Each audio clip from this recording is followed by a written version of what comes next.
All right, everybody, how are we feeling tonight? How's it going? Welcome, welcome, welcome. My name is Jacob Grinwis. I am the executive director over at Trailhead, and it is such a privilege to welcome you all to our third annual Startup World Cup Regional Qualifiers. Thanks for being here. I'll keep my portion on stage tonight somewhat brief so that we can get to the main events and feature all these wonderful founders who are building, who are solving today's problems, and they're doing so right here in Boise. I have a few thank yous before we get moving on with the pitch competition. An event like this doesn't happen without support from the community. The same is true about entrepreneurship. These founders are doing something incredibly difficult, and it takes an entire community rallying around them to actually bring their ideas to life and to help them commercialize the businesses that they're creating. So this program in particular is a really special one that Trailhead puts on because it provides a direct bridge for founders who are building here locally to one of the largest innovation stages in the world, the Startup World Cup. Tonight's presenting sponsor, they're our friends at Rhetorix Ventures. Rhetorix steps up in so many different ways in this community, and tonight they're bringing something really awesome to this program as our presenting sponsor. For the first time ever, our champion will not only be taking the region's ticket to the Startup World Cup Grand Finale in November, they'll be doing so with a $2,500 travel fund provided by Rhetorix Capital. So let's hear it for Rhetorix. A couple of other sponsors that I'd like to thank: Espiritu Studio out of Salt Lake. Thank you for joining us and for sponsoring our welcome reception. Delta Airlines. They'll be providing accommodations for our champion and a +1 to the finals in San Francisco. JP Morgan Chase for sponsoring the venue that we're all here in tonight. Perkins Coie, Dorsey and Whitney. And then, of course, the team at Jump for hosting us. So one more round of applause for all of our sponsors. I'd like to take a second to, again, thank all the entrepreneurs who are going to get on stage and share what you're building with us. Everybody here in this room is here to support you and what you're building, so thanks for having the courage to get on stage and share. Thank you again to the audience. Like I said, this takes a community. It's a random Thursday night on a beautiful summer evening. Thank you for making the time to come out here and support these founders. With that said, I have one more thank you in order, and that's to thank Pegasus Tech Ventures for your partnership. Like I mentioned, this is our third year working with you all to put this program on and bring this opportunity to founders in the region. So Pegasus Tech Ventures, thank you. Can we hear it for Pegasus Tech Ventures? And on that note, it's my pleasure to introduce our delegate from Pegasus Tech Ventures in the Startup World Cup, Ryan Schmitzer.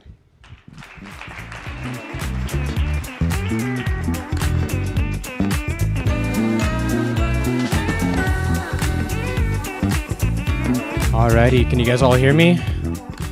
Thank you. All right, welcome to the regional event here in Boise, Idaho with Startup World Cup. So who am I? My name is Ryan Schmitzer. I'm on the investment team at Pegasus Tech Ventures. Part of my responsibilities also being on the investment team is to be an ambassador for Startup World Cup. That gives me the pleasure to come to these regional events from around the world. We have plenty from around the world. Last year we had over 100. This year we're on target to have about 150 regional events, and we'll show you some more of where the locations where we have some of these regional events later on the slides. But going a little bit more into depth into what Startup World Cup really is about. But first off, I wanted to give a special thanks to our partners at Trailhead. Without them putting in all the work today, we wouldn't have this lovely event. Getting all you lovely folks here together in one building.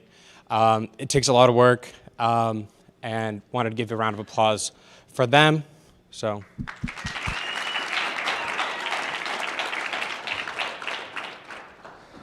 what is Pegasus Tech Ventures? So Pegasus Tech Ventures is a global VC firm. Our headquarters is based out of San Jose, California, but we do have a large office out of Japan in Tokyo. Since inception in 2011, we've raised over 40 funds with an AUM of over $2 billion now. Since our inception in 2011, we've done over 300 investments across a wide variety of sectors. We are stage agnostic and industry agnostic as well. And then in blue on the map here are where we have people and offices located from around the world. Our main two offices are in Silicon Valley and in Japan, but we do have people in Europe and China as well, and Indonesia.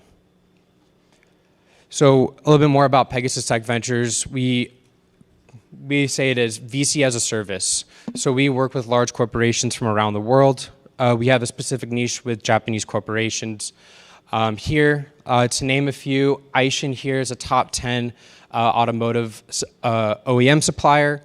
You might also be familiar with Sega Sammy, the video game company. They have IP such as Sonic the Hedgehog, and we work with them as well. And so what we do here is we work with these large corporations, and we pretty much are like the bridge between this corporate world and the startup world.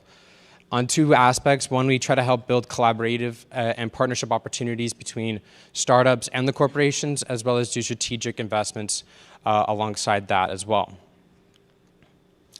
A little bit more background into some of the numbers of Startup World Cup. So last year we had about 100 regional events. In terms of the number of people that attended through all of our regional events, as well as the grand finale, we had about 50,000 people attend.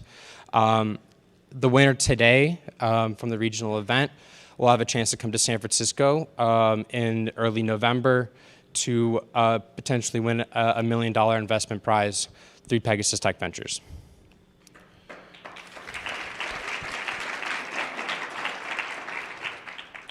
So the mission here and what we try to do at Pegasus Tech Ventures with Startup World Cup here are four main things. So one, we try to promote innovation. Two, we try to use the network that we provide through these regional events, as well as the network we've built at Pegasus Tech Ventures to help the entrepreneurs, founders, and the startups themselves in any way that we possibly can.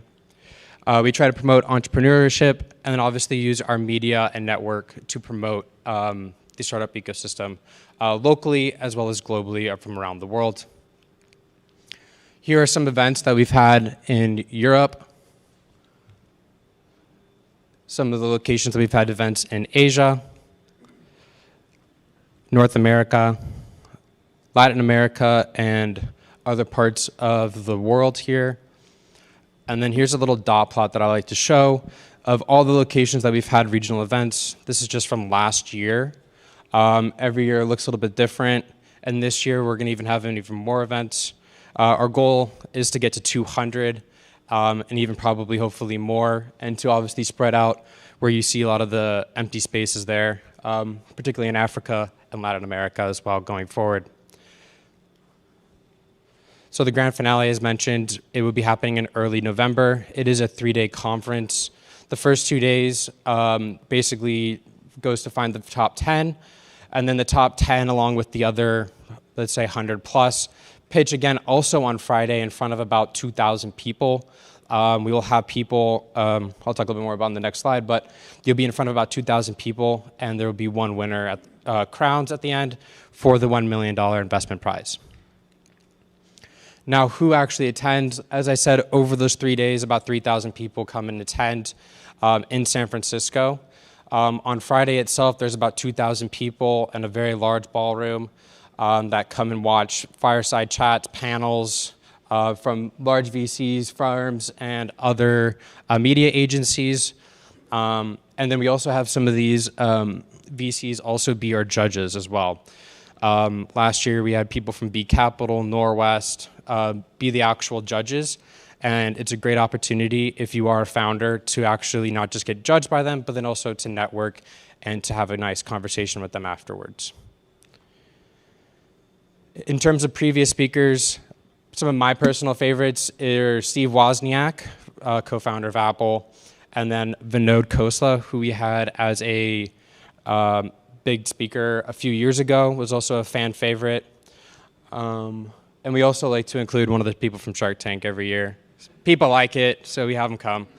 I would say in terms of previous judges, my personal favorite is Tim Draper. If you've ever watched any of the stuff from him, awesome guy, very cool, very opinionated, but very, very interesting guy, and he will talk to anybody and everybody in the room. here, I'll pause on this slide here. So everybody here can get a discount code if you are interested in attending the Startup World Cup event in November. If you don't want to take a screenshot of it now, come up, find me later. I can pass it off to people at Trailhead so you guys can get a discount. We have a membership program here through our mentorship program with Startup World Cup and Pegasus. Come find me after if you're interested in more.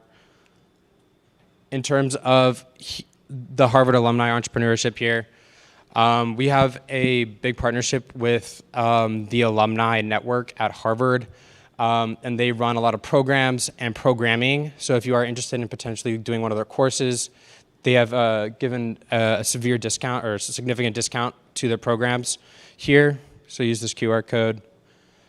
In terms of how this event's going to get breaking down into each startup one by one is going to come up on stage. They're going to have 4 minutes to pitch to you guys. Then there's going to be 2 minutes of Q&A with the judges here. And then at the very end, the judges will go, I guess probably say here or in the back, talk together, come up with who wins, and then we'll announce the winner. Before we start, I obviously want to say thank you to the judges and want to give them all a round of applause for taking time out of their day here to judge and watch the finals. And then I'll skip through these slides here. There's just the media and more info. And do we have the video playing? I guess next to the stage. Copy.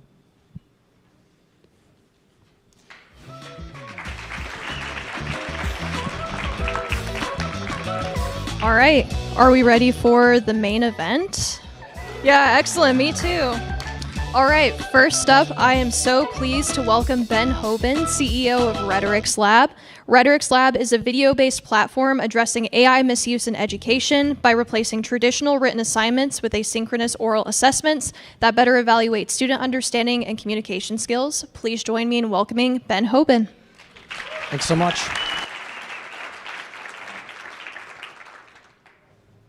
No. All right.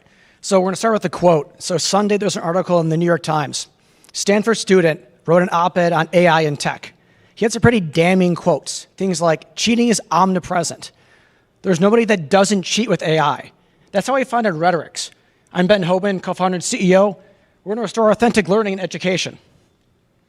So that quote's not just Stanford. It's not one class. It's every classroom globally. This is a huge issue that's not being solved because current tools don't work. They solve part of the problem. It's like going to the doctor and they solve your symptoms. You still have the disease, which is not learning. Students don't know how to think. They don't know how to communicate. They can't put thoughts into words. They can't think in a critical manner.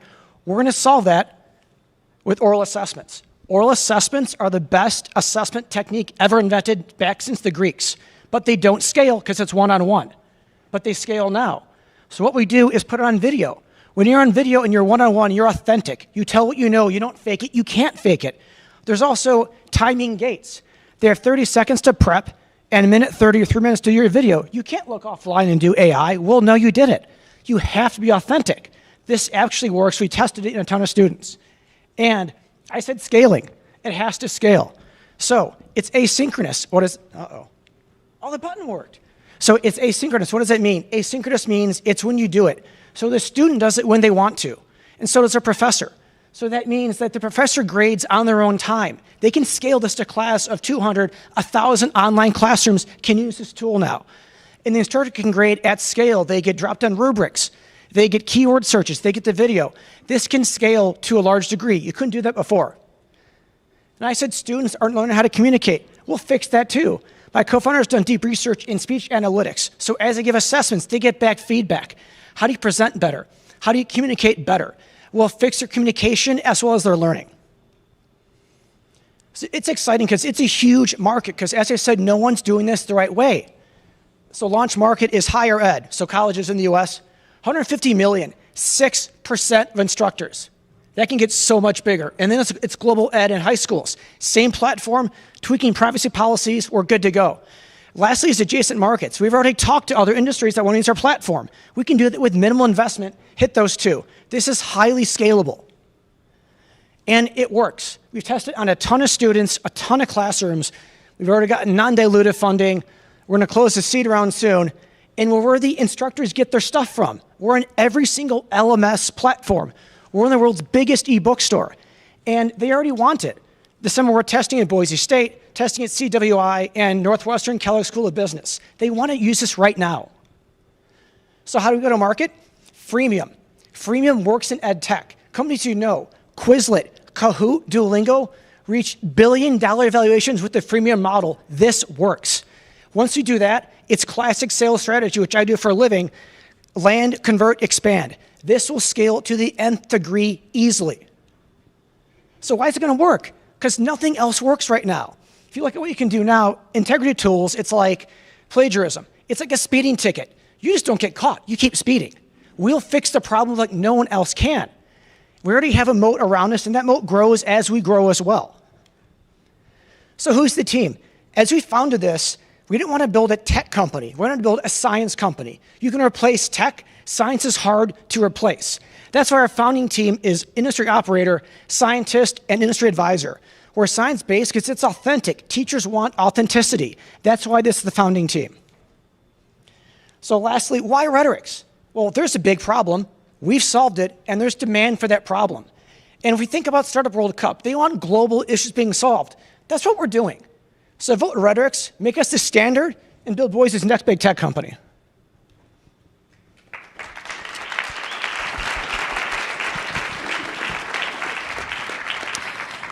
All right, thank you, Ben. We have 1 minute and 45 seconds for questions.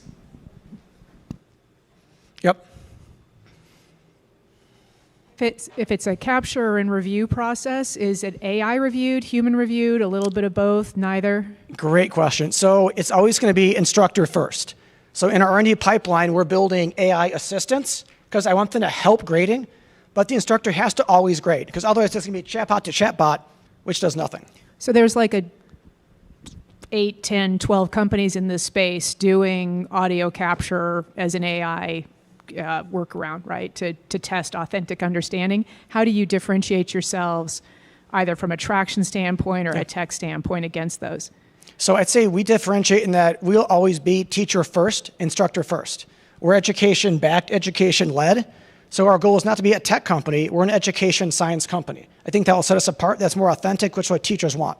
So you're anchoring on your analytics from the science standpoint, from the assessment standpoint? Correct. And a dual value prop to get feedback to the student as well as to the professor? 100%.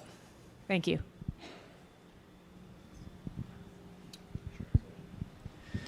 So go ahead. Sorry, go ahead. No, you go ahead.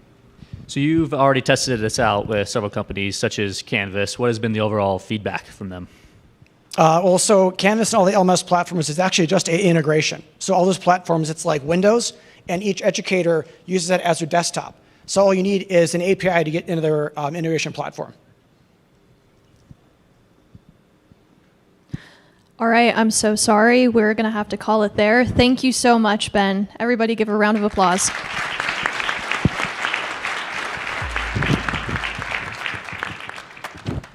Okay, judges, we'll give you about 1 minute to wrap up your scoring.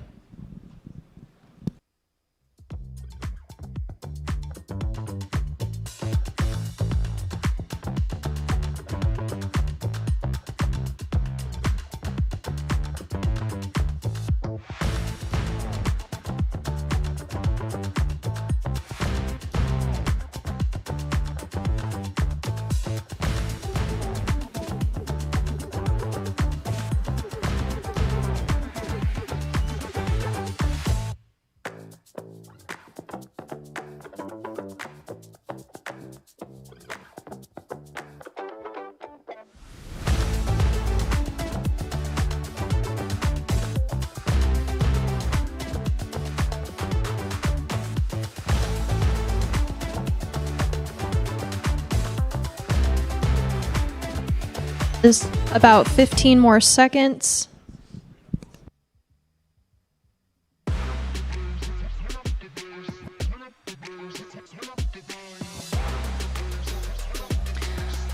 All right. I think it's time that we move on to our next contestant. Next up is Betsy Hall, founding executive director of For Their Thoughts Foundation. For Their Thoughts is launching the Dementia Worlds exhibition, a traveling immersive museum designed to raise awareness of dementia and reduce stigma surrounding the condition across the United States. Please welcome Betsy Hall.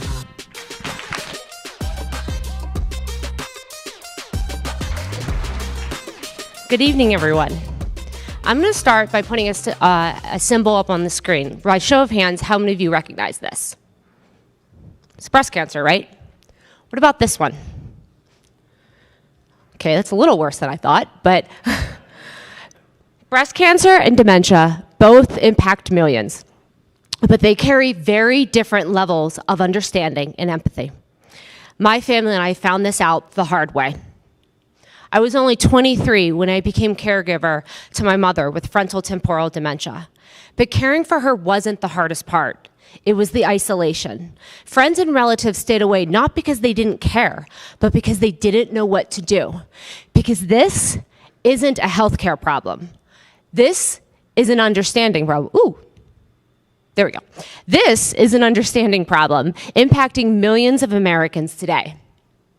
But today's solutions are reactive. They enter the picture after crisis hits, leaving families on their own in the dark to navigate to resources. My solution turns the lights on. Dementia Worlds is an immersive exhibit that provides the opportunity for visitors to feel the challenges that people with dementia face, like loss of motor and language functions. Interactive environments connect people with the support, with the support, knowledge, and empathy needed in order to support others and to support themselves. Think of it like Body Worlds, but for our brains. Because the people that need to care about this are people with brains, or people that love someone that have one. In Boise alone, we can reach up to 40,000 people in just a few months. And this scales to hundreds of thousands nationally each year. So we started in classrooms. We tested it with over 1,000 students, caregivers, first responders, and professionals. And 94% reported increased empathy and understanding. And so when a theatrical production reached out to us last May and said, how can we put this in our lobby? We had the solution for them, a pop-up exhibit. And they said, okay, but you got 4 months. And we said, okay, and we did it. And from here, we continue to grow. We're touring with the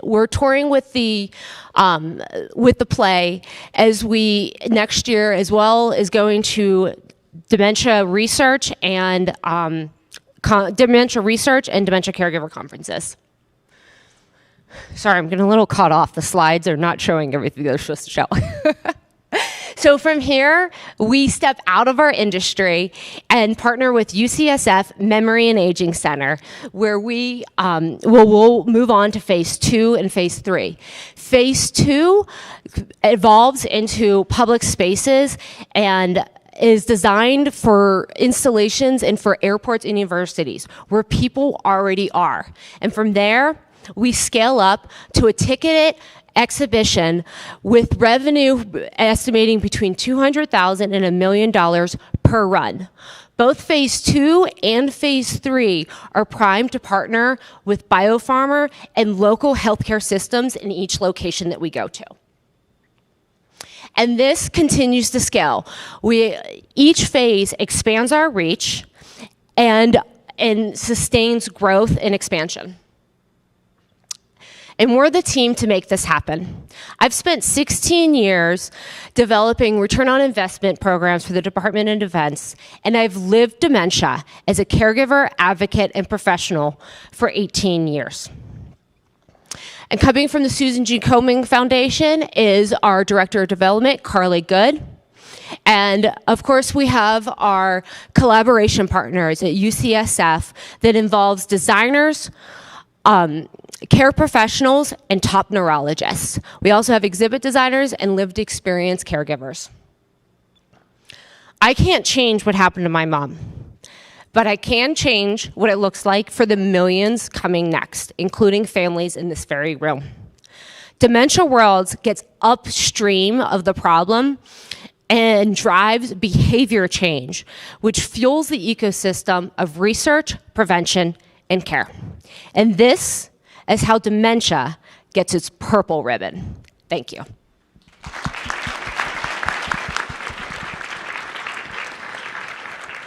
Thank you so much for that presentation, Betsy. We have 1 minute for Q&A.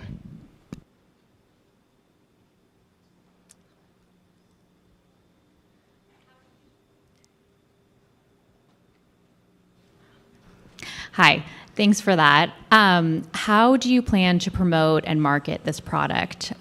What audiences and what methods? Yeah, that's a great question. And that's part of why we're phasing this.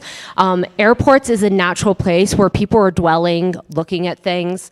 And so it would be in the Boise airport before it goes to the Discovery Center of Idaho. And then in phase 3, we're utilizing the marketing that already exists in the venues that we're going into. You stated a play. What exactly is the experience that you're putting the customer through? So the play is who we partnered with. There is a play that premiered in Beverly Hills, and it's touring nationally now, that is a true story about 2 FTD, frontotemporal dementia stories. And the playwright it's a very emotional story, kind of like Still Alice or The Notebook. And he knew people were going to walk in and out full of questions, insights, and he wanted to turn into action. And so they partnered with us to turn their lobby into an exhibition, connecting people with what is dementia and where can you learn more. All right, and that's all the time we have. Thank you so much, Betsy. Thank you. All right, judges, take another minute to wrap up your scoring. Fire Call, you are up next.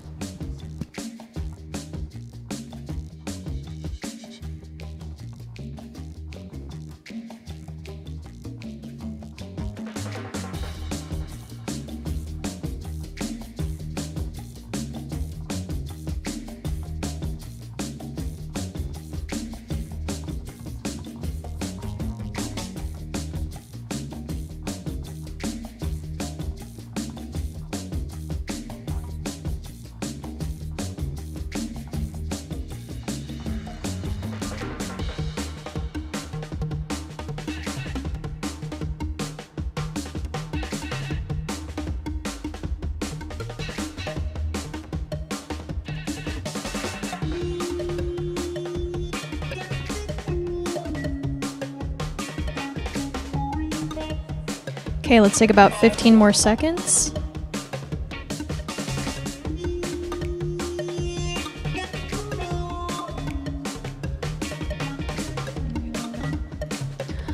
All right, everybody. Next up, let's welcome Brayden Xenos and Will White, COO and CTO of Fire Call. Fire Call, oh yes, please feel free to applause. Fire Call is building a wildfire mitigation marketplace that connects homeowners with vetted professionals to reduce wildfire risk and help restore homeowners insurance coverage. Please give it up for Brayden and Will.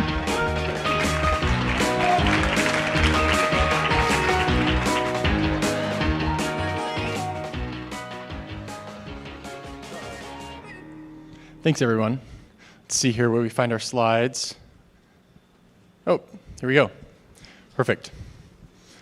All right, wildfire risk in Boise, along with the rest of the United States, is at an all-time high. Last year's losses to wildfire were historic, and this year is looking to be even worse. Insurance is responding to this by pulling out of entire markets. As a result, hundreds of homeowners every single day are being threatened with non-renewals. If they're lucky, the letter says a little something like, mitigate your property or lose coverage. Attached is an inspection report that looks a little something like this.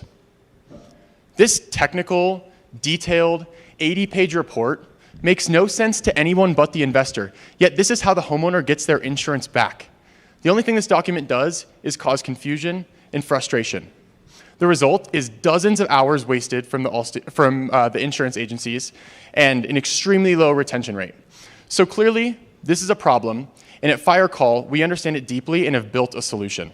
We have built a platform for insurance offices to manage inspections at scale, turning that black box 80-page report into a simple, actionable list, giving the agents a clear, easy, and quick way to operate this current nightmare of a task. Instead of spending hours per single report, an agent can now share these inspections with their clients in 5 minutes or less. But the agents are not the only people benefiting from this solution. Homeowners are no longer left in the dark, confused about how to take action on these reports. FireCall supplies a user-friendly experience with clear instructions of what to do. And if further help is needed, a homeowner can request work straight through our platform. FireCall will then send out a mitigation contractor to their property who knows exactly what work needs to be done. Altogether, our platform empowers homeowners to complete real, meaningful mitigation work and win back their insurance. Channeling sales and building out this insurance platform is something we've only been doing for a few months now, but our traction is significant. We have 8 agencies across 3 states using our product daily, bringing in $1,800 a month in recurring revenue. We've assisted in 300 inspections and have already brought in over $10,000 in revenue just from mitigation work alone. We have no problem converting after demo because we have a platform that holds real value to these people. So much so that we had the director of inspections at Allstate reach out to us and schedule a meeting about further steps in a potential enterprise agreement. And while these numbers are exciting, what means more is the relationships we've made through our development. We've been lucky enough to find several incredible champions across our onboarded offices. Through weekly meetings and constant conversations with these champions, we've been able to build a product that fits precisely with their needs. It has also opened the door to a great amount of referrals. Just last week, 2 of our champions attended an all-state corporate event in Palm Springs, where through personal conversations alone, they referred us to over 10 offices, 3 of which are already onboarded and paying. With their dedication to help us, it is clear their pain is real, and we are determined to be the ones to solve this nightmare. My name is Will, these are my co-founders Devin and Brayden, and we are a well-balanced team with a background in wildland fire and software engineering. Through our extensive research and several iterations, we've gained immense knowledge about this problem, giving us the greatest advantage to be the ones to solve it. And while we solve this issue, we are also growing out our private wildfire marketplace through channeled sales from these insurance agencies. With a large network of vetted contractors and a direct funnel of homes that need mitigation work, we are expanding a marketplace that is greatly needed but yet to exist, helping us reach our goal of being the household name for any wildfire compliance needs. It is our mission at FireCall to help homeowners fight against wildfire through meaningful prevention work and by keeping their homes insured. Thank you.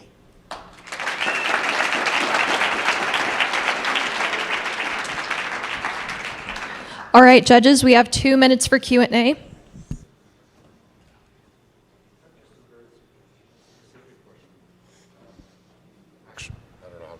Who do you actually sell to? Yeah, great question. So we sell to insurance agents, agencies to be specific. So Okay, and is your customer the same as your beneficiary? Absolutely. Sorry, one more time? Is your customer the same as your beneficiary? You sell to the agency, but is the beneficiary the homeowner? So the homeowner would pay for any mitigation marketplace work. So our revenue model that we actually capture is we're charging these agencies $250 a month to use our product.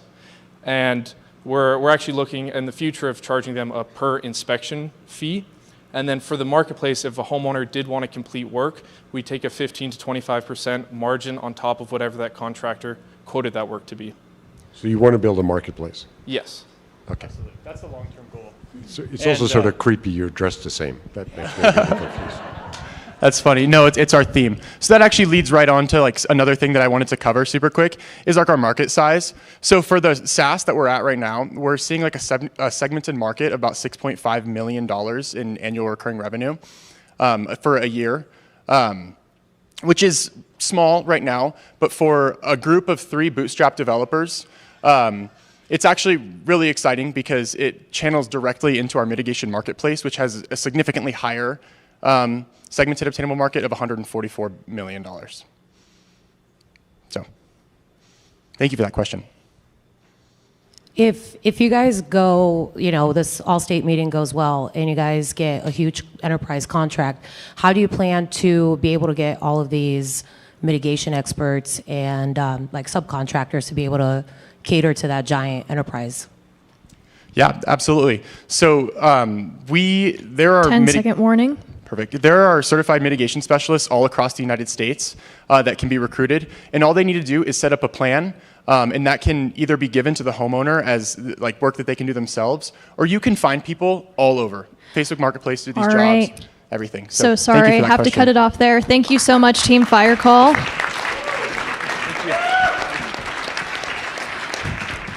All right, judges, take another minute. Daily Shade Sunscreen is up next.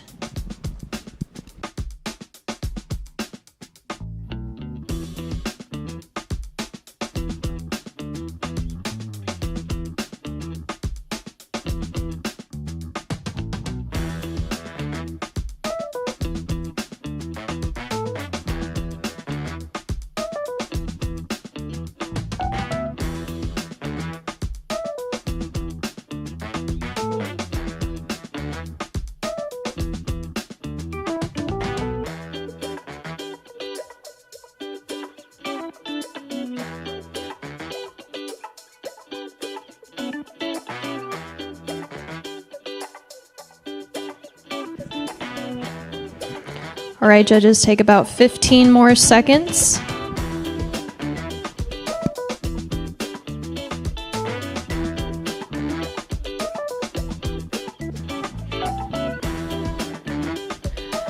All right, everyone, it's time to move on to our fourth contestant. Joining us now is Bree Vanleeuwen, founder and CEO of Daily Shade Sunscreen. Daily Shade is creating a mineral sunscreen free from chemical UV filters and boosters that blends seamlessly into the skin and feels great to wear for ingredient-conscious families and everyday SPF users. Let's hear it for Bree Vanleeuwen.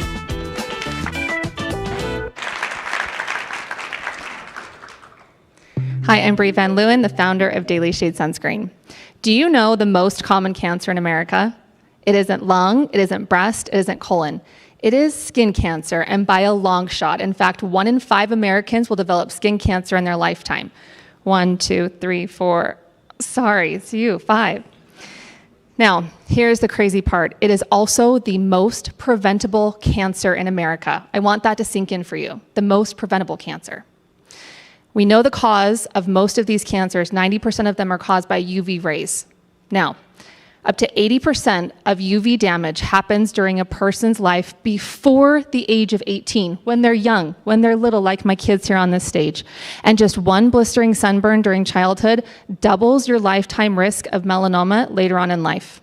The problem, mainstream sunscreens on the market today are filled with ingredients that have real safety concerns like endocrine disruption potential and severe allergic reactions. That's what happened to my daughter Haven that is here in the picture. She had a severe allergic reaction to a sunscreen that was labeled 100% mineral. Only later did I find out that 96% of sunscreens on the market today contain UV chemical filters or boosters, even the ones that say 100% mineral. It is a FDA loophole and it is a bad one. So what are we to do? Not use sunscreen? This is a terrible idea, knowing that we could prevent most of these skin cancers from forming.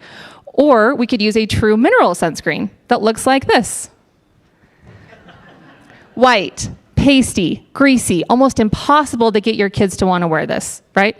Now, even in this category, which only makes up 4% of sunscreens on the market today, contain ingredients like fragrances and parabens that are not ideal for our skin. Now, as a PA, I've been practicing medicine and reconstructive facial plastic surgery for the last 15 years. I've been a professor studying skin cancer prevention for a living. I know how important it is for our families to be protected from the sun. As a mom, I know how important it is to find products that we can actually trust. When I couldn't find what I needed on the market, I fixed it and I made one. This is my product, Daily Shade Sunscreen. This is the same little girl who was in the picture with her rash up there, but now she is wearing a true mineral sunscreen with no UV chemical filters or boosters. Which one do you think your kid would want to wear? Which one do you want to wear? Thanks, ladies. Daily Shade is positioned to become the global sunscreen brand. As I said, we are 100% free of all UV chemical filters and boosters. We are also free of 1,700 ingredients banned in the EU. America only bans 11, which is why we're global entry ready. We have 4 years of custom R&D with our formulations. We own our formulas. They are patented. They are FDA registered. And I can't give away the trade secrets, unfortunately, but they are very unique, and they took 4 years to create by myself and our in-house cosmetic chemist.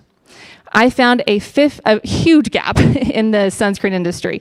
By 2030, the sunscreen industry will be worth $28 billion. However, 96% of what is on the market today, people don't want to wear it. People are looking for ingredient first, clean, truly clean, not greenwashed clean ingredients. Now, this is my sunscreen. Thank you so much for being part of this movement. By 2030, whoever owns True Mineral Sunscreen will own the bulk of the $28 billion industry. Thank you.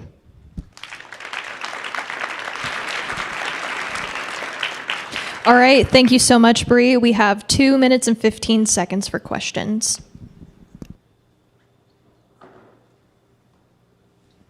So I was asking you earlier about how you do it, right? So without disclosing trade secrets, there are invisible zinc, clear zinc type of sunscreens out there. First of all, let me just say that my kids always look like ghosts because I'm a fanatic about mineral sunscreen. So I've got a picture for your deck. I'm just trying to understand, and I notice you've got it tinted. Is the way you keep the ghost look out by tinting it, or is it fundamentally clear? On this particular one, the way that we keep the tint out is by a light tint. On its own, we'll have a non-tinted version coming out, and it is also very good, but it does not match 98% of skin tones with the way that it is now. We have a sport line coming out that is non-tinted, and that formulation is clear on the skin just because of the formulation itself.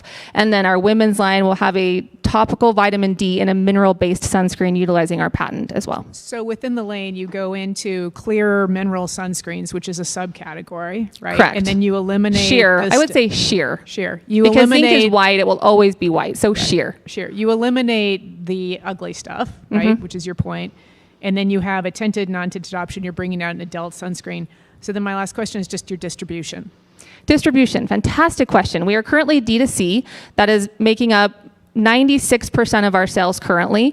I hope to have regional distribution by 27 and national distribution by 28, but we want to boost up our D2C sales and become such a household name that by the time we're in retail, it's a no-brainer. We fly off the shelves.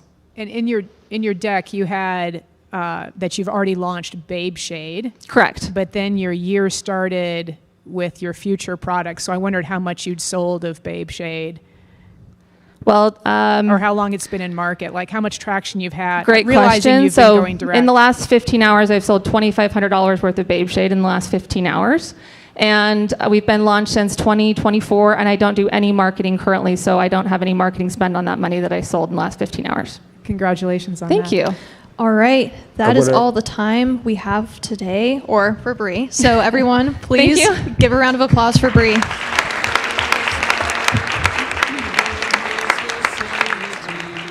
All right, judges, take about a minute to wrap up your scoring.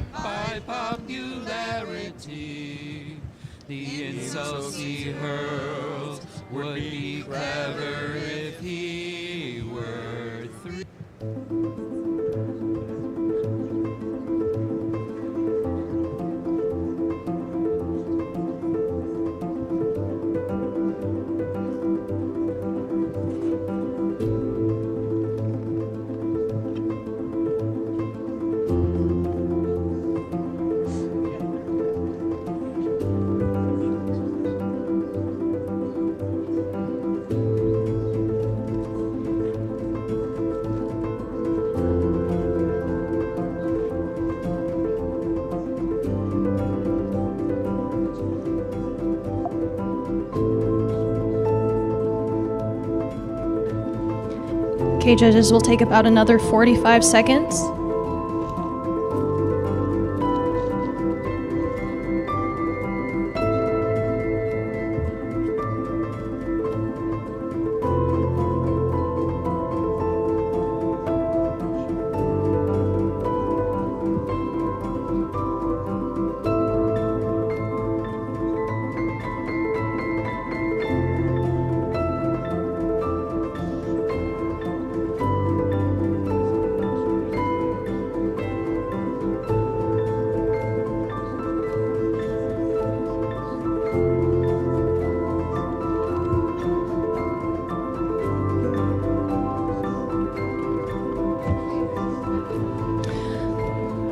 All right, everyone, it's time for our next finalist.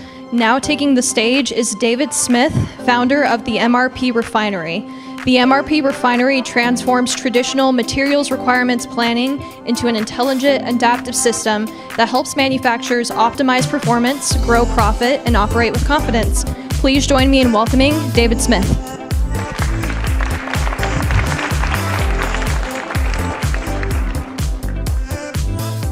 Hello, everybody. My name is David Smith, and I'm the founder of the MRP Refinery. Now, every single year, U.S. manufacturers lose $350 billion because they can't effectively manage their inventory. Either they have too much, which affects their cash flow, or they have shortages, which stop production and affect revenue. And the reason is really simple. It is really hard to manage materials for complex manufacturing. I should know I managed a team at SpaceX who is in charge of material planning for the rockets and spacecraft. You can literally stop a rocket production line because you have a shortage of a $5 part. And that complexity is getting worse every single year as supply chains get more volatile, but material planners are largely using systems designed for the stability of the past. Now, one of those systems is called an MRP system, and it is the brain of your operation. It's designed to calculate the plan for what to make or buy, how much, and when. Now, it may sound simple, but it requires thousands of data inputs to run, including demand forecasts, lead times, safety stock levels, and all of that is managed outside of the system in spreadsheets, disconnected reports, and often the brain of the guy that's been there for 30 years. But that first step is what drives the success of the entire rest of the process, your operation. So that is why the MRP Refinery is creating an AI-native MRP system that finally brings together these first two steps and integrates the thinking, evaluating, and calculating. So you can create a closed-loop system that allows you to continuously optimize that plan over time, simulate the downstream impact of every single change that you make before you make it, and quickly adapt as conditions change. So for instance, it can automatically suggest safety stock updates on your parts. Or you can simulate the impact of a design change that engineering is about to send you before they send it to you. Or you can simply ask about a supplier's on-time delivery performance using common language questions. This is what we call planning intelligence. Now, the competition is largely two main groups. You have the large ERP systems, which go super wide with their functionality, covering not only the calculating, but all the downstream execution steps like managing purchase orders and work orders.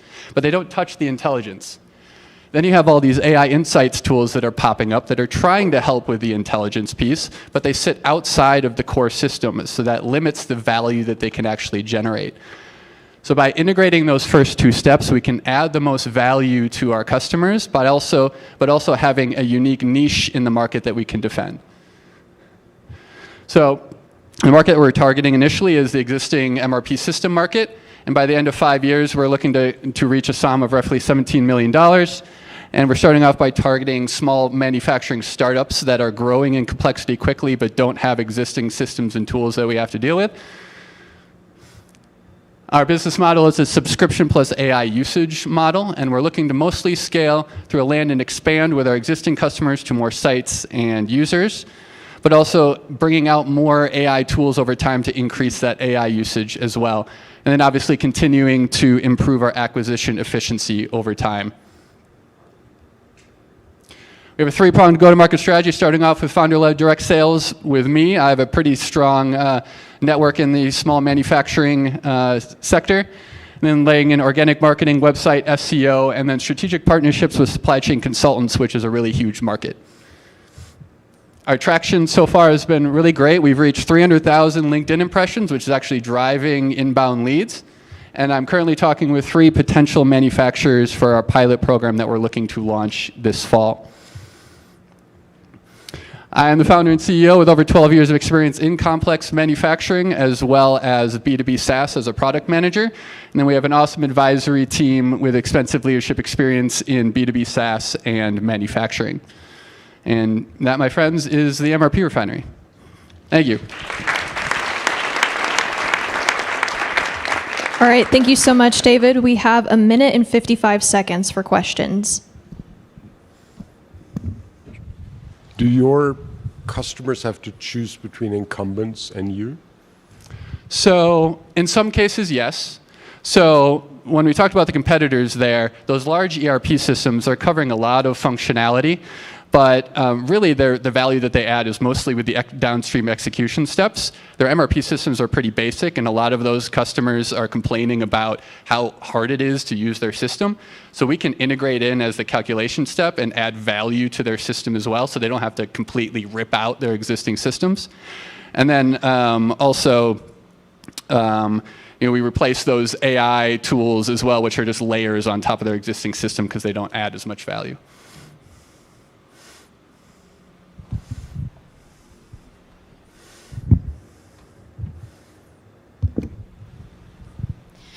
Will you speak a little more to adoption and how you do kind of plan to convince these people that have been doing it the same way for decades to use your product?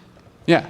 So one of the main things I always like to bring up is we're AI native, but we're not replacing the material planner or the person who's running the process. We're really supporting them in ways that they can leverage their experience and knowledge more effectively, get out of the simple firefighting activities and focus more on the execution. And so that just mentality there, we're not looking to replace them, make them more efficient, is really drives manufacturers and the people working in those systems. And then it's really through just those pilot programs and showing the value that we can 10-second warning.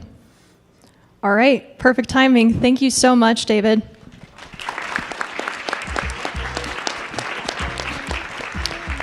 All right, judges, take a minute to wrap up scoring, and next up is Fortivus.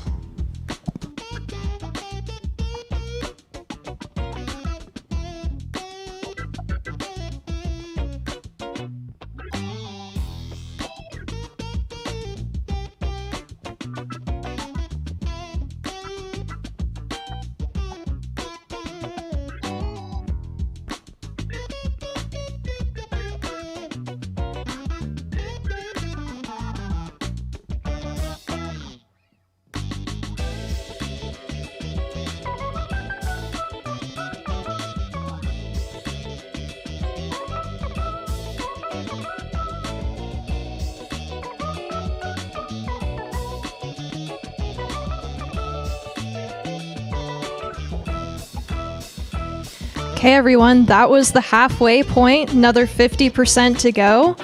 Up next, I'm so excited to introduce Mark Niehaus, CEO and founder of Fortivus. Fortivus is an AI-powered care intelligence platform that gives dementia caregivers a living roadmap, centralized document hub, and proactive advisor personalized to their loved one's unique situation to help caregivers understand exactly what to do next. Please welcome Mark Niehaus.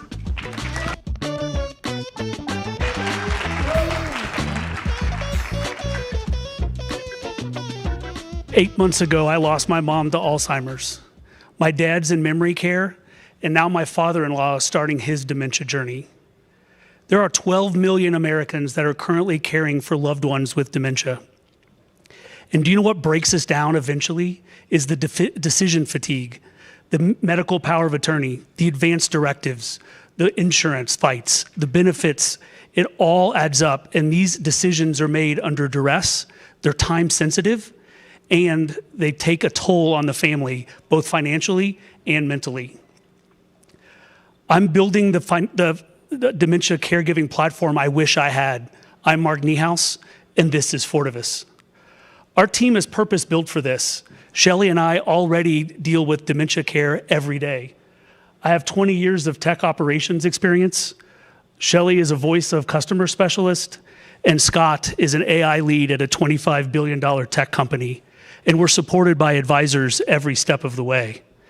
As we started looking at the market for a dementia caregiving platform, it's about a $7.2 billion market. Now, we think we can realistically go after about $2.7 billion of that, and with a 2% capture rate, that leads us to a $42 million business. Now, the direct-to-family channel is more on the care automation side. Think medication timers and common family calendars. And the employer side, very different ballgame. They're concierge-based, which means they're super expensive to scale. Fortivus is the orchestration layer sitting in the middle. From the moment you come on the Fortivus platform and upload your documents, you're given a personalized care plan. It tells you what to do, what to ask, and most importantly, what can wait. And then every decision, every document, every dose is cataloged in the command center. It starts to become contextually aware of your personal situation. And then there's Sage, our AI advisor that's looking across the command center and the roadmap to anticipate what's next. Think of it this way. Sage reads your mom's medical power of attorney, finds a clause in there, that a majority rule clause that will completely deadlock every decision your family's about to make. Then it will proactively tell you how to deal with the lawyers to find that resolution. That's the unlock. That's why families pay. They pay for clarity and they pay for peace of mind. So how are we going to reach the families? Well, in year one, we're going to find them at 2 a.m. on Google, TikTok, Instagram, and we'll serve content that is specifically tailored to the questions that they're asking. Then in year two, we'll start to attack the employer side. Now, they view elder care as a $33 billion productivity loss, and our competitors have spent years selling them on this problem, and we're going to walk in the door with a completely revolutionized program. Now, the model is fairly simple. In a crisis, people will come to Fortivus, they get instant free access, and then we'll graduate to one of our 2 membership tiers. We anticipate about 85% of our customers will focus on the $35 a month plan. Now, the employer side's very different concept. Their contracts are structured at about $3 to $5 per person, per employee per month. And these 2 revenue streams combined will put us at about a $22 million ARR by the end of year 3. That's halfway to our SOM goal.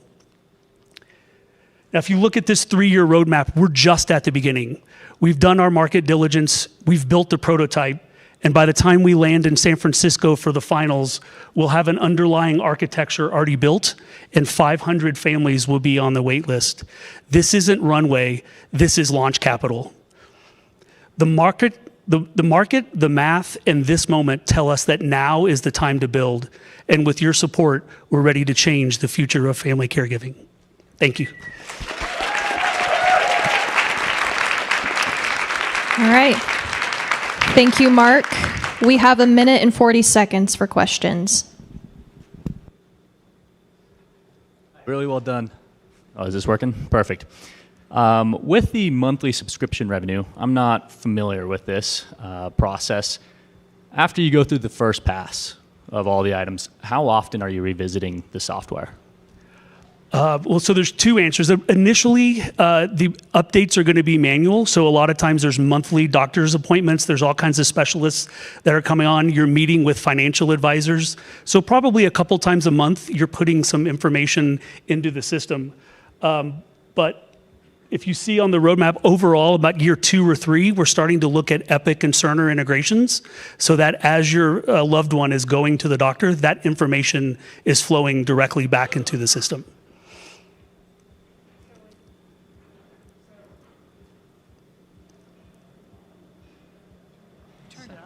He turned it off. So, I mean, I spent a year working on a company in this caregiving space. The biggest challenge is getting all the docs into the system on an initial load, on a cold start.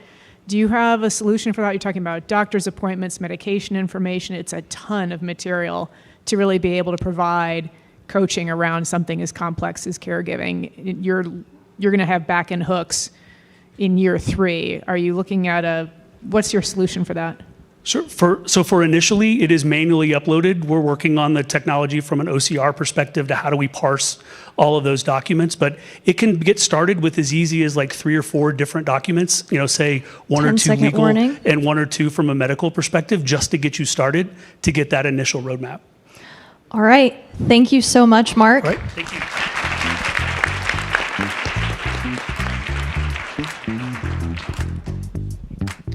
All right, judges, take some time to wrap up your scoring. And next up is Outermind.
All right, up next is our 7th contestant of the night, Pat Lawless, Vice President of Business Development at Outermind. Outermind helps small and mid-sized businesses adopt AI through virtual assistants that streamline operations, coordinate specialized AI agents, and keep business owners focused on strategy instead of firefighting. Let's hear it for Pat Lawless.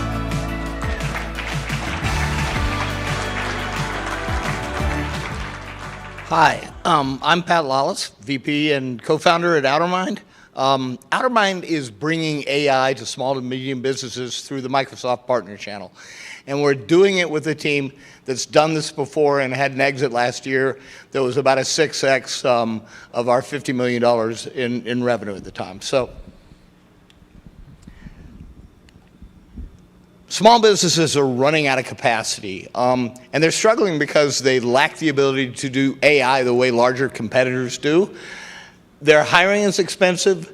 Today's AI is built for Fortune 500, and bigger competitors move faster with tools. We have a capacity to return to the business without hiring, without overhead, and more importantly, we're not displacing employees. We're working alongside them. Our product is a platform with a chief of staff and other agents report to the chief of staff. Typically, the business owner would run that chief of staff. They set up goals and tasks that they use. We're embedded in a Microsoft 365 environment, which is what we did with our previous company, so that we act and don't ask. We own the process, the outcome, and no prompts required. We're built for scale because, again, we've had that experience. We're built currently for the international market where we sold previously. It's not one generalist. Each agent with its own role, its own tools, and its own remit, and every action is traceable. We have full audit trails in the platform. Every boundary is respected with guardrails and security. So the TAM is massive, and it's the Google and Microsoft workspace globally. More importantly, in the markets that we're working in, America, EMEA, and Australia and New Zealand, there's about 12 to 18 billion of opportunity. But just with 12 to 22,000 paying customers alone, and the previous company, we had 20,000 registered Microsoft service providers who each manage between 10 and 100 customers. So we anticipate about $50 to $80 million at the end of year 5. We have currently, we're just launching the product at the beginning of June. We have 6 customers in beta, another 25 ready to sign up as soon as we launch. More importantly, we have 4 reference MSPs, Microsoft service providers, that have totally about 500 customers under management. They're in beta, they're on our advisory board. There's 4 moats. So as far as product moats, we have multi-agent orchestration, a team of specialists working in concert, not a single model. We're agnostic to the model. You can use multiple LLMs. That allows you to have transportable data once an LLM leapfrogs another. Trust by default, your data stays in your environment. This is important for when we go to enterprise and rely on internal language models. The data's safe, it's in Azure, and it's in whichever LLM you're using. Compounding velocity, we have an autonomous development pipeline, so we're able to bring out new features quicker than, and ship them quicker than our competitors can. And the most important thing, partner-led distribution. I manage the top 100 Microsoft partners in this country, and my team manage the other 350. We know those people. We have great relationships. They loved and respected our product. So, direct to SMB, first of all, and it's a business-to-business, where they're buying in our marketplace on our platform. But as we sign up the partner channel, which is what we're going to use a raise for, they'll have a 20% margin, and they add their capacity because most partners are screaming to be able to bring AI to their customers, but don't have the wherewithal. The 3 of us, Doug, myself, and Brad, worked together at Skykick for, I was an initial investor in Skykick and worked there 10 years. Brad was a co-founder, and Doug worked and ran our product. 44 million of that 50 million is what he managed. There is some more information. What we're asking for currently is 500,000 to scale to go to market. We've got a very large service provider in Japan that it looks like is about to soft circle $1 million, so we're in great shape there. But We're going to grow with partnerships through additional sales. We're going to hire more R&D staff. And more importantly, as we move into some of those European and Asian markets, we're looking to fulfill our compliance needs. Thank you. All right, thank you, Pat. We have about 1 minute and 15 seconds for questions.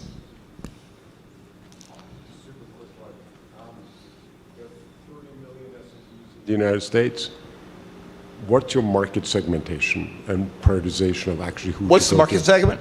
We'll do the bulk of that through managed service providers who are the outsourced IT for SMBs. I know, but what SMB is 30 million, right? You can't sell to all of them. I'm sorry, I can't hear you. There are 30 million SMBs in the United States.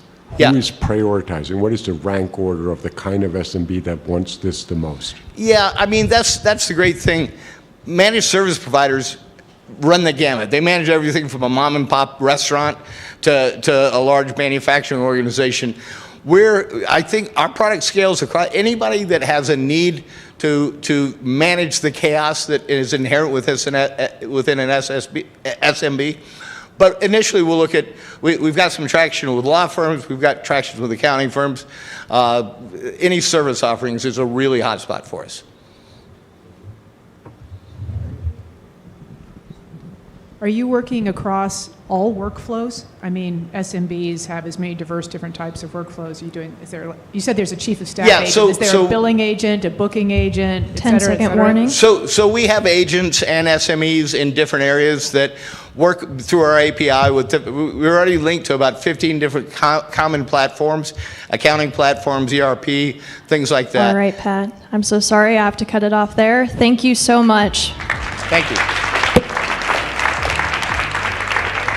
All right, judges, take a minute to finish scoring. Emma Advisor is up next.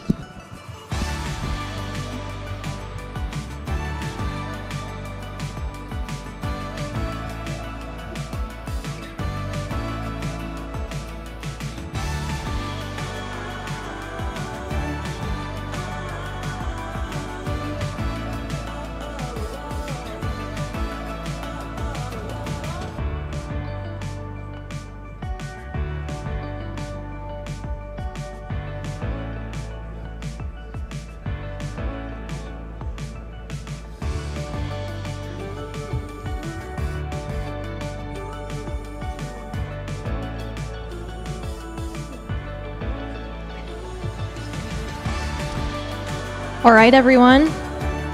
Next up is Jane Alexander, founder and CEO of Emma Advisor. Emma Advisor is a step-by-step platform that guides families through the opaque college admissions process with personalized plans, timelines, and AI-powered coaching at a fraction of the cost of private counseling. Please welcome Jane Alexander. Hi, everyone. It's really good to be here with you this evening. As Kelby introduced me, I'm Jane Alexander, founder of Emma Advisor. We're an AI-powered college admissions platform. And Emma's journey started with mine. So I grew up in rural Idaho. I went to college on a full tuition scholarship and then did my graduate work at Harvard University. That led me to a decade of consulting university presidents and admissions leaders in how you pull the right students through the funnel into your institution. And after that, I built my own, and that is Emma. So before I dive in, just by show of hands, how many of you gone to college or sent a kid through college? Okay, so that's a lot of you. So you know that this is one of the most consequential decisions you can make for a career, for personal development. You might even meet your spouse there. I did. And you also know for parents that this can be a confusing, difficult, multi-year journey. Families that have the money, they'll offload this to a private admissions counselor, but families who can't pay for that are relying on a high school counselor that has a caseload of 300 students. So the families that don't have this guidance get left behind. Emma is the first college admissions platform that is built to turn this conflict-filled journey into a collaborative family experience. We do that by simplifying this multi-year process, saving time and money by serving up expert advice at the fraction of the cost, and also matching students to universities that are best fit for them, where they should be, not just where they can get into. All of this reduces stress on the family. Families already spend $11 billion a year on outside college admission support because the stakes are that high, out of a total market of 48 million parents and high school students. Our beachhead are those 500,000 juniors and seniors already paying for college admission support. We are not creating demand, we are redirecting it. Emma is the tool that I wish I had when I was going through the college admissions process. A super smart advisor, always available to answer my questions. I know I would have made different decisions. Our system organizes the college roadmap for each family so they never miss a critical deadline. And then College Map serves up those matches that are really based on those students' unique attributes so they find an institution where they will thrive. Family Communication Hub turns dinner conversations from how did your friend get into such a great school into conversations based on reality, because you can see actual student applications in our product and how those students got in. No company has built what we're building, a dual-sided family-first platform where students are empowered to own the journey while giving parents support and help to know when they should step in and how. We know that companies are going to continue to land grab here, but fundamentally, we are not a feature on a legacy platform. We are the innovation for the end-to-end family solution.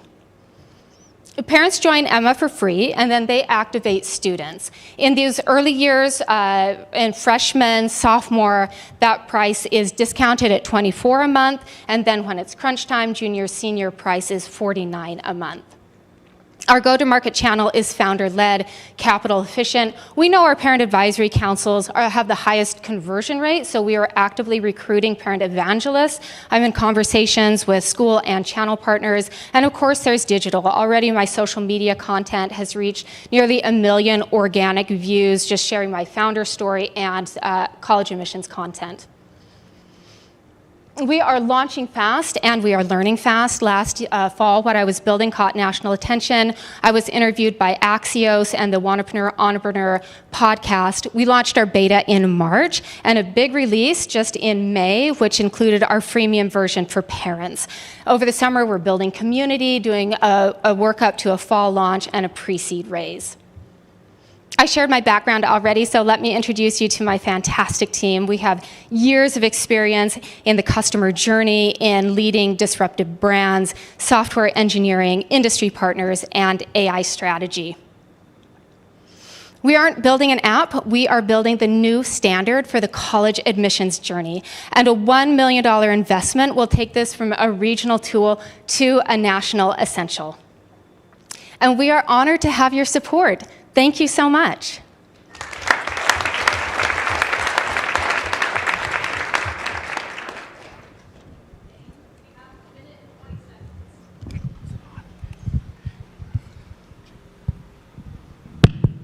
Hi, quick question. So how are you relating the college to the student? So the student, I'm assuming they're taking some type of assessment, but how are you assessing the college as a fit to the student? We have a very large proprietary data set that is called our College Vibes data set. If you want to find a college that has great beach access, where you don't have to have a car, and that is great for internships, we have that university for you in our data set. This does not exist anywhere else. We have built that to serve up those unique matches. How, on that data set, how did you guys create that? So that's based on my experience as working and consulting in this space for 10 years and also advising families as well. And so that is starting freshman year, milestone by milestone, what you need to achieve over that journey to present yourself as a safe bet for universities that you're applying to. But the university data itself, you built the data about how many students, undergrad, tuition, location. You actually built all that data proprietarily yourself. We have very rich data sets that are available that we are pulling from Department of Ed and adding to that the College Vibes data set that is proprietary. So All that right. mix is what underpins Emma. That's all the time we have. Thank you so much, Jane. Thank you so much. Okay, judges, take a minute to wrap up your scoring. Thermatics, you are up next.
All right, next up we have our 9th team. Please welcome Roberto Jones and Sebastián Zaizar, R&D lead and software lead at Thermatics.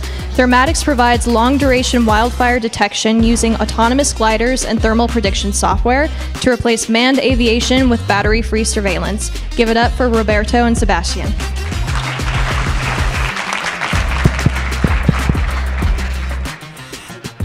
Hello everyone, I am Roberto Jones. I am the Research and Development Lead at Thermatics, and this is Sebastián Lim, the Mechanical Lead at Thermatics. In 2024, Idaho had almost 1 million acres on fire.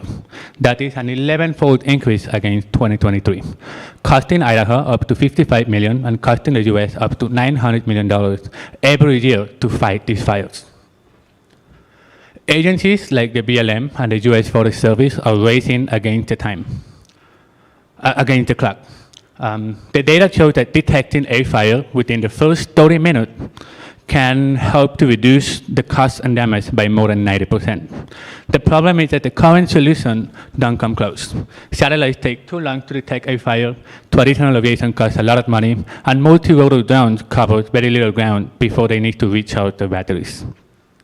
Every one of them misses the window. Our solution combines 3 capabilities no other company can offer: local weather sounding, micro weather modeling, and drone monitoring, all from a single platform. That combination is how we can identify and detect the wildfires within that golden window. But to deliver all 3 continuously, we needed to solve an endurance problem first. As a paraglider pilot with over 1,000 flight hours, I asked myself a question. If I can fly my paraglider for over 10 hours without using a motor, why cannot the drone do the same? The answer to that question is thermals. Our model finds the thermals. The drone uses the thermal to gain altitude and cover distance. By repeating this process over and over is how we can achieve our drone to stay in the air for up to days. Thermals give us 2 things: the flight time to provide continuous and persistent monitoring over an area, and it gives us the payload capacity to carry the heavier, most powerful sensors that the job demands. By looking at over 100 factors like dry index, moisture, solar radiation, sun angle, and many more, we can identify when and where the thermals will form. Compared to any other solution in the market, we are in a different category. Satellites take from 4 to 12 hours to detect a fire. Traditional aviation costs up to $3,000 per hour to run. And multi-rotor drones covers almost no ground. The Thermatics glider detects fires under 30 minutes at only $250 per hour, and it can monitor millions of acres. The US wildfire technology SAM is at $235 million. The SUM is at $140 million, and the TAM is projected to reach $1.3 billion by 2033. Right now, we completed phase 1. Our prototype drone and our software is ready to go. We're on phase 2. We're testing both software and drone locally. And this July, we will go to Canada because we will granted closed airspace where we can test our software and drones. By Q4 of 2026, we will achieve our Part 108 certification. And by Q3 of 2027, we're going to be ready for operational deployment. Our go-to-market starts with organizations that are in charge of suppressing wildfires. Then, partnering up with government agencies. After that, expanding to utility, insurance, and private companies. Services. This is how our pricing model looks like. We have HAS, our full wildfire package at 10 cents per acre, plus $6,000 a month for sounding fees. Then we have SaaS, our atmospheric platform for utility companies at $10,000 a month. And then we also have data selling, process risk data for insurance companies at 5 cents per API call.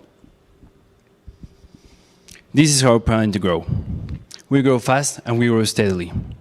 The more contracts we get, the faster and the best we do our job.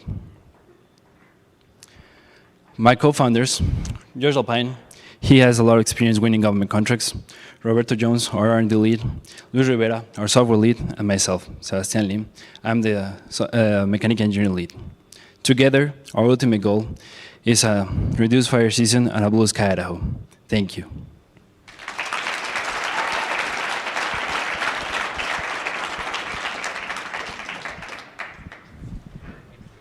All right, we have about a minute and 5 seconds for questions.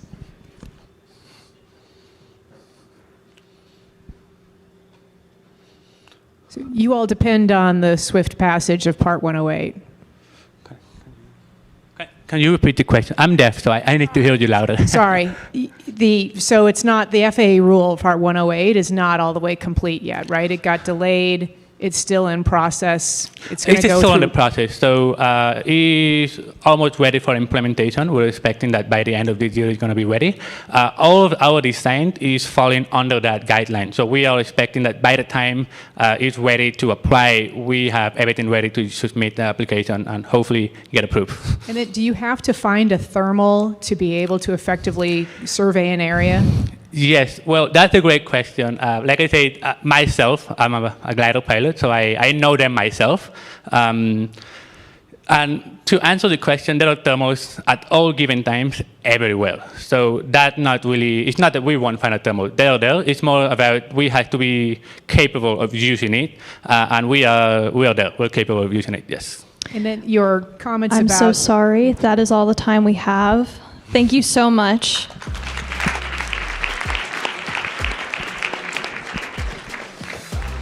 All right, judges, take a minute for scoring, and then we'll move on to our last contestant.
All right, everyone. Closing us out tonight is Chantel Williams, founder and CEO of Critical Medical Devices. Critical Medical Devices is developing the Anchor IV pump to transform high-risk emergency medication delivery into a protocol-driven system that reduces clinician cognitive load and standardizes dosing execution. Please join me in welcoming Chantel Williams.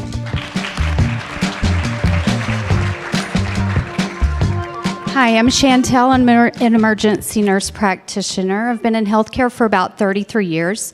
One of the biggest problems I've faced throughout my career is that when I'm coding a patient, like code blue or cardiac arrest, giving those medications that you need that are life-saving is pretty cumbersome. It's very clunky. It's a manual process where we have to draw up the medication or use a pre-filled syringe like I've brought today. That process slows us down and it leads to errors as well. The problem we have with the manual workflow, creating that clunky process means that we need to be more efficient. The time that it takes to give the medications can be over 7 minutes from the time the paramedic or nurse gets to you before you can receive that first dose. So the solution we created is an Anchor IV pump. This holds all of the medications inside that we use during a cardiac arrest or sepsis, stroke, trauma. The system itself actually administers the drug, but the clinician is in charge. So the clinician is still doing their full assessment and then actually pushing the medication for you. So let's say you're in a cardiac arrest situation. I need to give you epinephrine. I just hit epi, 1 milligram, administer. It administers the dose, flushes behind it, times everything for me, and it can plan my next dosing and alarm me when it's ready. Our market size, when we're looking at market size, we're looking at how many agencies are actually present in the US that would need this. So ERs and EMS in particular, that is our wedge market here. Our global market is the same, EMS and ER globally. We do have an expansion model for ICU and anesthesia as well. Our global market being ground flight, and critical care transport, and then the ERs. Military and combat medicine, we do have a model for that as well that's night vision goggle ready, and it has a tactile function and a low light and no sound function.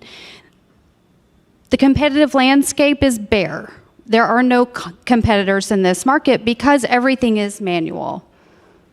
Our traction and milestones, we just started our business in January, at the very end of January, but I've been working on R&D with peers for about 1.5 years to figure out what we needed to do. The team that we've hired is, of course, myself. My sister, who happens to be an operational genius, is our COO. We do have our prototype in development with Product Studio, which is led by Devin C. Campbell. He's been doing med tech engineering for over 20 years and has taken multiple products through commercialization.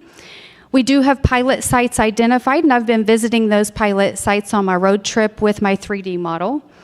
Our capital round right now, we're in a pre-seed, which we are actually closing next week. Our target right now is 1.5 million for our pre-seed because we are exceeding that 500, so why not go big, right? The competitive advantages that we have is that this is clinician founded. It's also clinician led, right? I'm not the only soul who needs this. And every clinician who comes and sees this 3D model says, why didn't we think of this sooner? I'm like, I know, I get it. It is protocol driven. It reduces that workflow complexity entirely. And the platform expansions into ICU and anesthesia means we can actually take this globally in a much bigger capacity. Our barriers to entry are the same as any other company that would be trying to do this, so we're mitigating those risks early to create a really nice deep moat.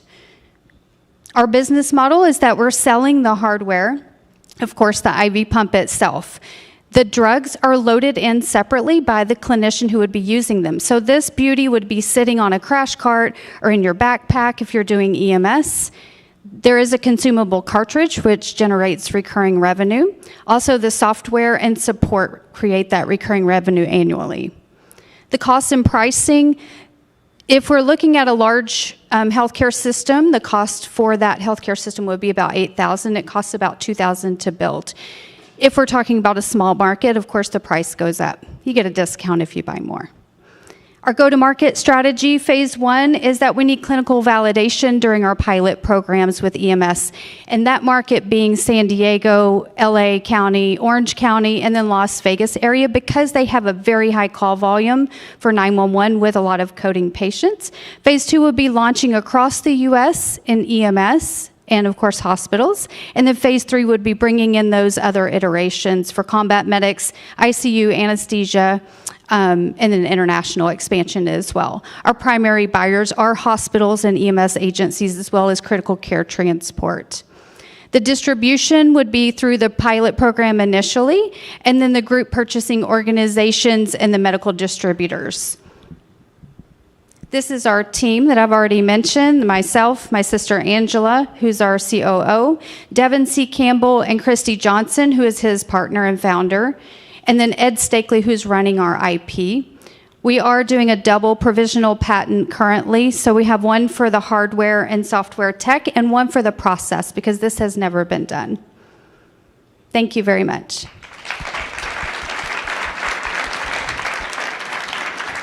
Okay, judges, we can take one question. Can you speak a bit about your regulatory pathway? Yes, so we're a Class 2 de novo, will be considered a breakthrough device. I am using that breakthrough device program so that we can access the TAP program. And I've had some pre-sub meetings with the FDA leadership, Dr. Michelle Tarver and Dr. April Maroney. All right. Thank you so much, Chantel. Thank you.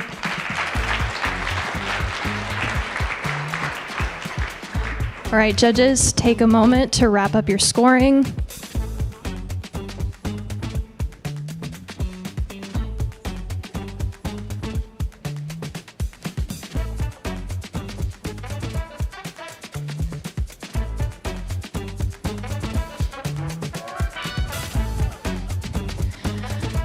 Okay, judges, feel free to keep working on those scores. Feel free to go back and review anything that you need.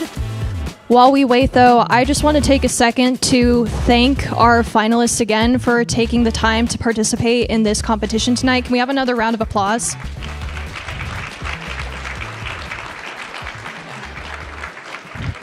Yeah. I don't know how many of you in here are afraid of public speaking, but as you might imagine, getting up on a stage like this and sharing what you've been working on for years, potentially even decades, can be really intimidating. So we appreciate you sharing what you're building with us tonight. And each entrepreneur here has an ask, which is to be sent to San Francisco for the Startup World Cup finale. But I also have an ask, which is if you liked anything that you heard tonight with the businesses, please connect with these entrepreneurs. Please show your support to them, because there are some great things being built out of the Mountain West, and we want to help support their vision. So once again, thank you so much to our finalists. And I'm going to pass it over to Jacob to round us out for a little bit while our finalists continue their scoring. Yeah, thank you for that. It takes a lot of work. It takes a lot of coordination to put together a pitch competition like this. So I just want to one more time thank Kelby for being the operational mastermind behind the scenes. And one more time, what did you guys think of our pitchers? What did you think of our top 10 finalists? There are some pretty cool things being built here. And so I want to thank again our sponsors this evening, Alturas Capital, our presenting sponsor, Dorsey & Whitney, Espiritu Studios, Delta Airlines, Perkins Coie, and JP Morgan Chase. Thank you guys for supporting not only the vision of these founders, but this ecosystem at large, and for creating a bridge that connects these founders to one of the largest global innovation stages in the world. So thank you to our sponsors. Thank you. Having you clap a lot. Like Kelby mentioned, one of the best ways to support the founders who pitched tonight and all of the other founders building at Trailhead is to get in touch with them. And with that, I'd like to ask another question. Is anybody feeling hungry? At this point, I'm pretty hungry. It's not a pitch competition if it doesn't go over time by a little bit. We're going to have food. We're going to have a DJ. We're going to have drinks down on the deck. It's a beautiful summer evening in Boise. Who are the VIPs in the room that'll be joining us at that after party? Lots of hands. All right. Like I said, connecting with these founders is one of the best ways you can support them. And I'm very excited to unveil or introduce something new we're building at Trailhead that'll help you do just that. Like I said, To start a business, to grow it successfully, to commercialize it, it takes an entire community supporting the vision of those founders. We've launched something new at Trailhead, something called Trailmaker. It takes a community to put programs like this and the 10 other programs we run at Trailhead together. Last year, those programs supported 130 founders at various stages in their journey, some at the very first steps, some raising their seed or Series A rounds, and a whole bunch of them in between there. If you'd like to support the work we do at Trailhead and help us create the trails that these founders continue to blaze, this is how you do it. It's a monthly contribution. You set the amount you'd like to donate to our mission, 501c3 nonprofit, small and mighty team. Every little bit contributes to a community-wide investment to support founders like the 10 you saw on stage tonight. So if you'd like to join us, becoming a founding Trailmaker, this is how you do it. And I mentioned the food, right? This is my pitch.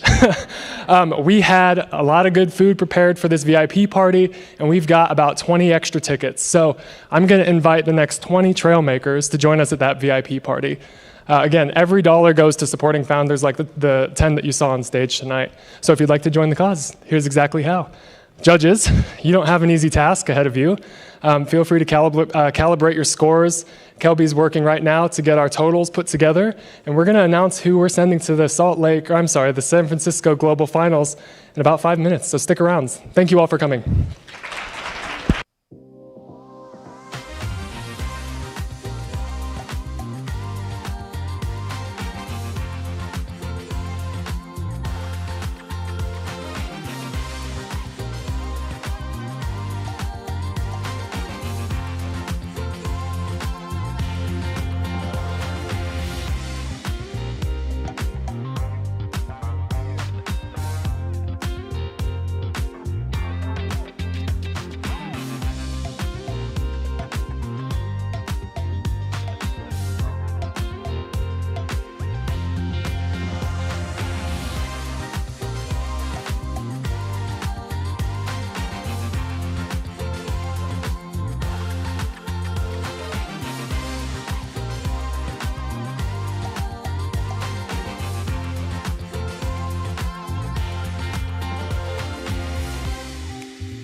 Alrighty, folks. How's everybody doing? Thank you for sticking around. The scores are in, and we know who our 2026 regional champion is. So if you wouldn't mind finding a seat, judges, if you wouldn't mind joining us on stage. Ryan with Pegasus, if you wouldn't mind joining us on stage to present the award. If there are any sponsors in the room, you share this moment with us. If there are any sponsors in the room, if you could please join us on stage as we unveil our 2026 Regional Qualifier champion.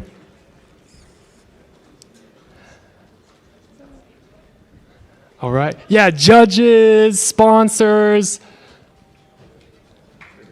Yeah, please, please. It was a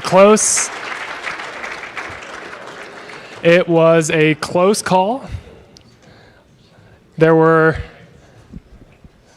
lots of great points of feedback, and the scores are in. Kelby, the rest of the Trailhead team, if you're around. All right, and I'm going to hand it off to Kelby now to announce our winner.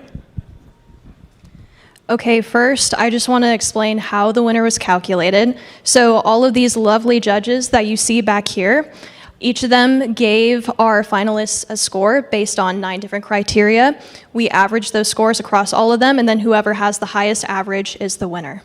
So without further ado, our Startup World Cup Regional Qualifier winner is Chantel Williams.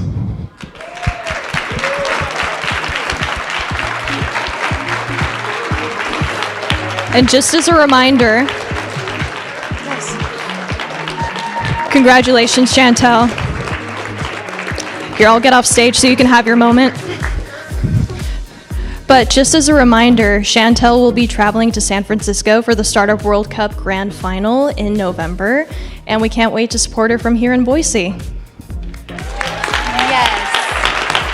Thank you so much. Thank you, judges. I really appreciate this opportunity, and I'm looking forward to going to San Francisco and representing Boise. Thank you. Thank you. And then I know we're running a little bit long, so I won't take too much of your time. Thank you again to our finalists. It really was a very close score.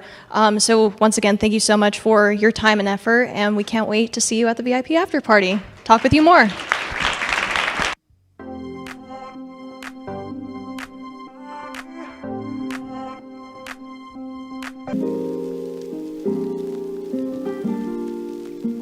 Hi, welcome to Trailhead. My name is Jacob. I'm our executive director. So excited to show you our downtown co-working space. Follow me. We've got 3 main types of memberships here at Trailhead. Our most popular we call the hot desk. This is your standard co-working setup. Monday through Friday, 8 to 5, you get access to desks that are sit-stand adjustable, come with an HDMI monitor and a laptop stand. You also get high-speed business-grade internet and everything you need to set up and start your workday. We have dedicated desks in the space too. These are great for remote workers or entrepreneurs who are looking for a more permanent setup. You can bring in your own equipment, you can bring in your own decor, you get extended access to the building, so you can really make this desk yours. New to the space also is private offices, and those are great for small teams of 2 to 6 looking for a more focused work environment, but co-located with the local entrepreneurial community. It's really special to be building in a space where you're surrounded by other builders and innovators. And that's exactly what Trailhead provides. We have a private meeting room for members as well. This is super simple to book through our mobile app. In the back of the building here, we've got plenty more hot desk space. So that's awesome. You can really come in, set up, find a desk that feels right for you. Plenty of options to work with. At Trailhead, our co-working community is only the tip of the iceberg.